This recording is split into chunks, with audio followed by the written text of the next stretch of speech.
Every creator says, I make content for a younger version of me.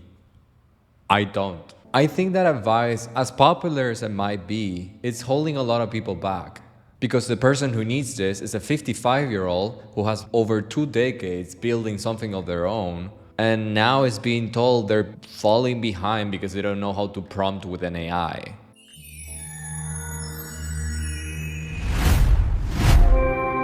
Hi human, welcome back to my universe. If you're new here, my name is Ivan. I'm an Argentino kid that sold for Oracle, MongoDB, and AWS across 7 countries, and I closed 7 millions or more to date. And now I help established business owners sell the way that great hotels host. Today I'm gonna tell you why I chose to help the generation that build real businesses instead of the one that is still figuring it out. And why I think AI is missing out on them and not the other way around.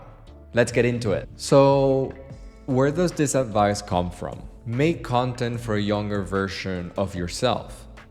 It sounds wise, it sounds noble, and it works for a lot of creators because it gives you a clear avatar, me 5 years ago. And I get it. When you're 28 and you figure out something at 23, you write to that younger version of yourself. It's authentic, it's relatable, and it kind of creates this nice loop. But there's a problem with that loop, and that is that it only reaches down. It talks to people who are earlier on this journey, people who haven't done the thing yet, people who might never do the thing. And it ignores an entire generation of people who did the thing 20 or 30 years ago.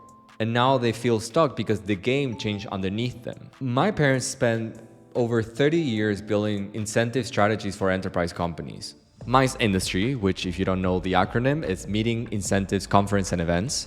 They design experiences for brands that you probably heard of, and they know their clients by name and not a lead score. And when the AI conversation started, nobody was talking to them. Everyone was talking to their 25-year-old that wanted to automate their side hustle. So I asked myself, who really has the foundation? Who already has the clients and the relationships, the instincts or the years of pattern recognition? And I realized that is my parents' generation. That's who I want to serve.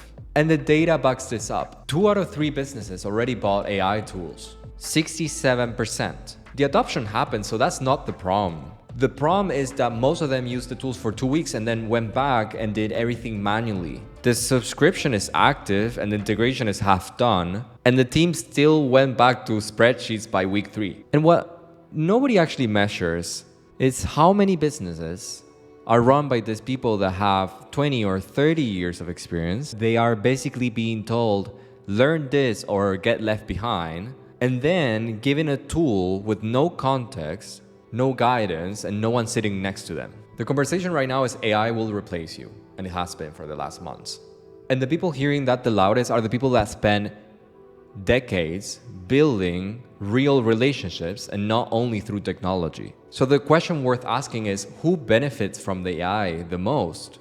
The person who's been in business for 6 months? Or the person who spent 25 years building a client base and just needs someone to show them how to wire this technology to what they already have? I think the answer is obvious. And this is the part that frustrates me about the current narrative. Everyone talks about what AI can do, and they're right, like it can do a lot. But nobody talks about what AI cannot do.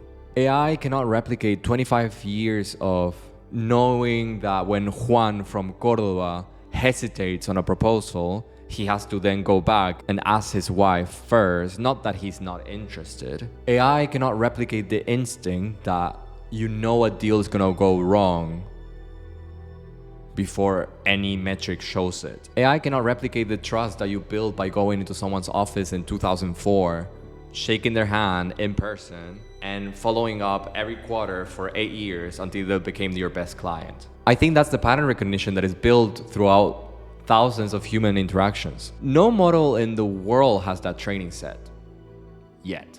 What 20 years in business gives you is 3 things that the algorithm cannot replicate. 1, contextual judgment. You know your market, you know which objection is real and which one is like a negotiation tactic. You can read a room, you can read a pause. AI can draft the email, but it cannot feel the room. 2, relational capital. You have 200 or 500 or even 1,000 relationships in your head and in your CRM and in your phone. Those are people who already trust you. That's the most expensive asset in your business and you already have it. Every 22-year-old creator would love to exchange their algorithm for your Rolodex. 3. Earn credibility. When you say, I've been doing this for over 25 years, that sentence carries a weight that no bio link or blue checkmark can replicate. In a world that is being flooded by AI-generated advice from people that started last Tuesday, credibility is the rarest thing. So let me bring this home. My parents, Alemony, have been designing incentive strategies for over 3 decades now. They know what happens when a CEO's wife doesn't like the hotel room. They know what it costs to lose a relationship because the event was sloppy. They understand that in their business, every guest should get a navigator and not a map. When I was building my own sales career in Europe, I kept coming back to what I saw in my childhood. The way they treated people. The fact that clients would call my mom directly, not the company, because they trusted her, not the brand, her. And I realized something. When AI became the conversation, my parents were curious, really curious.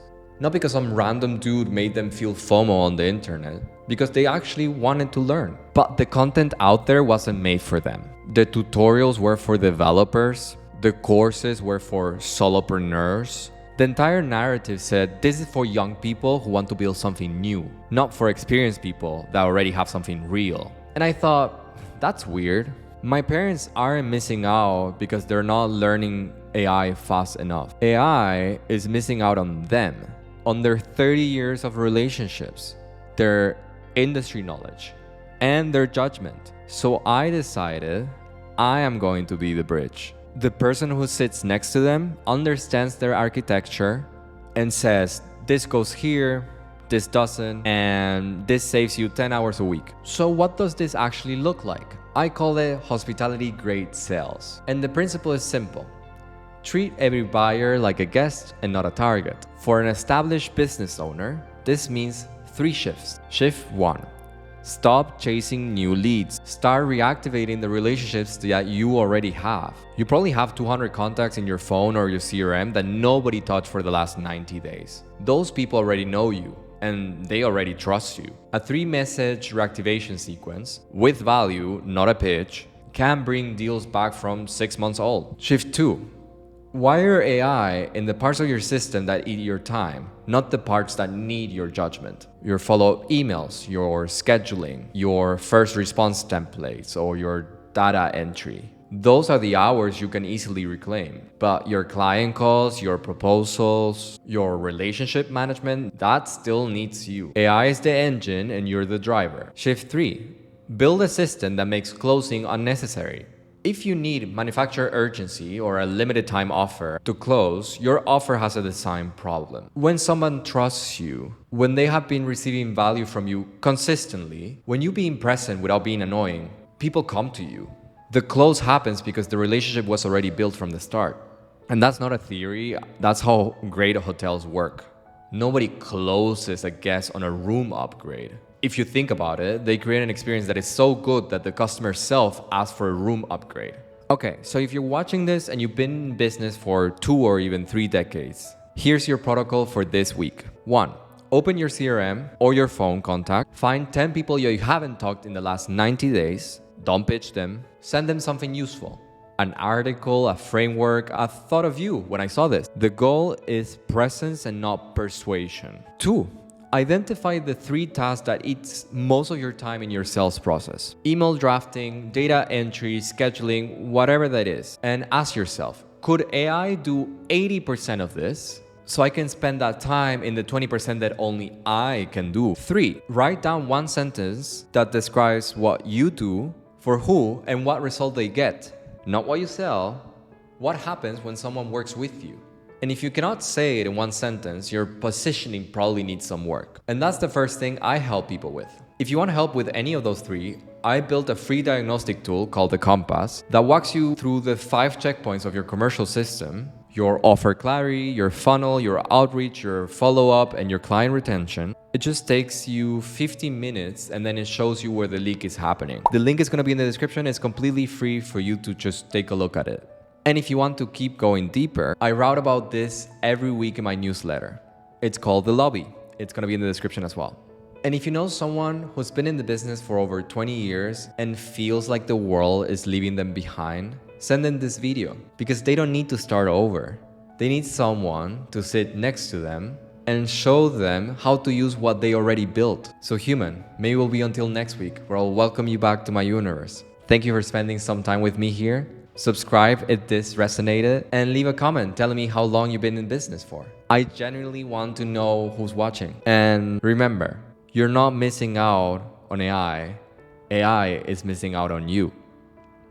Ciao.